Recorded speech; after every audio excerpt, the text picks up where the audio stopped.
Interesting project I've been on for about 18 months now, not all the time, just here and there, to track down arbutus flowers. And what is arbutus? If you've heard arbutus, you've probably heard it in the context of the IU yearbook. You've maybe heard it in context of most of the medals and awards that the university gives out have arbutus on them. You've maybe heard it in connection to Arbutus Hall, which doesn't exist anymore, or Arbutus Lane in town. There used to be an Arbutus Society. So big in IU history. In fact, early 1900s, huge thing called Arbutus Mania swept the campus at a place called Arbutus Hill. And so it took me about 6 months to track down where Arbutus Hill was. Which coincidentally coincided with the one brief period every spring that arbutus flowers bloom.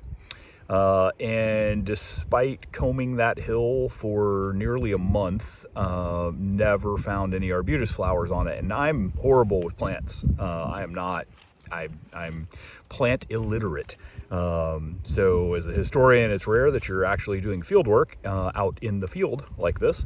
So I got some help. I found people that had written graduate work on arbutus flowers and people who knew them, botanists and biologists and people that were way better about it than me. And I took them out there to the hill with me. Still didn't find any. However, one of those botanists knew of one place in Monroe County out of the dozens that there used to be that still has one small patch of arbutus flowers. And after he took me to it, showed it to me, they weren't blooming then, it was past blooming season, but he showed me where it was. And I have patiently waited 10 months for this time to come, for this day to come.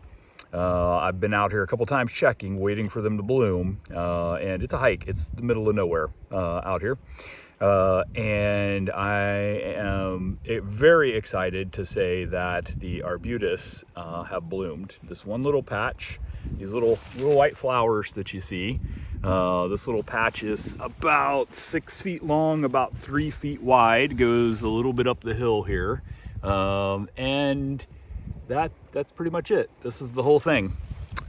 These tiny little flowers that launched Arbutus Mania, that made people go crazy, that were such a big piece of IU history for so long.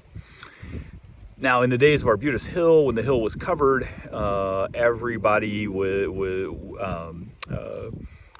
excited for the smell because you could smell the arbutus flowers. They wafted up the hill. They were completely covered in arbutus. So the idea, and everybody raced to get this. Everything you read about it, they talk about the smell of the arbutus. So the reason I wanted to find an actual flower is to sniff it. So now's my chance to sniff an arbutus flower. Something that maybe only a handful of people at the university have ever done, and most of them are biologists and botanists, probably. Certainly not historian geeks like me. So we're gonna sniff these flowers and see what this is like here.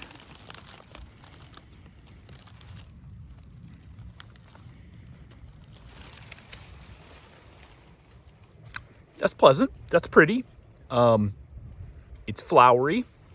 I don't have a lot of language to describe flower smells.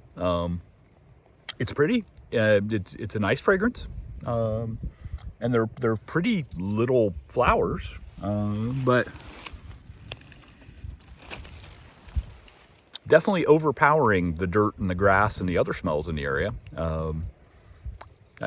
I'd give it an 8 out of 10 in flower smells, maybe 9 out of 10. Yeah. And so actually managed to make it out here. Now there's not enough of them to give the whole waft thing and smell, from a ways away and all that. In fact, I can't even smell them just sitting right here. I can't really smell them. But if I get up close, I can smell them. So yeah, so that's what arbutus flowers look like. And I've got another video about arbutus previously. There'll probably be another one in the future because this just sort of seems to be an evolving story. But anyhow, that's what it is.